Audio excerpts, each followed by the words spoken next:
The Indian side was led by a chieftain called Suheldev or Sukhdev Pasi.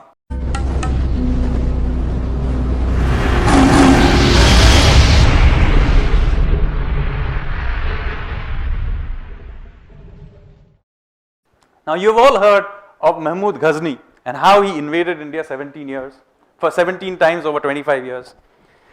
Now, if you read an Indian history book, you will get the impression that Mahmud Ghazni came, he invaded 17 times, a few years passed, and then Muhammad Ghori came in, they opened and we were conquered in one shot. In fact, nothing of that sort happened. There is a gap of 1.5 centuries between Mahmud Ghazni and Muhammad Ghori. Why is there a 150-year gap between the two?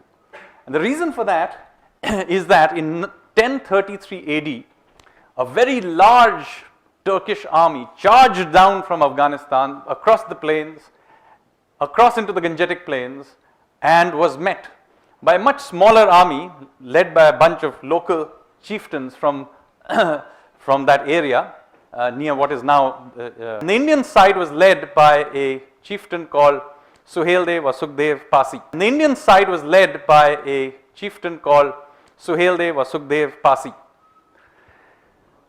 And in that battle, the Turks were completely destroyed. They were destroyed and decimated to such an extent that they did not dare come back in for another 150 years. This army was led by Mahmud Ghazni's nephew, who was killed in that battle. There's still a mazar to him in Bahraich. There's the Battle of Bahraich in 1033 AD. Now, no Indian textbook will tell you about this.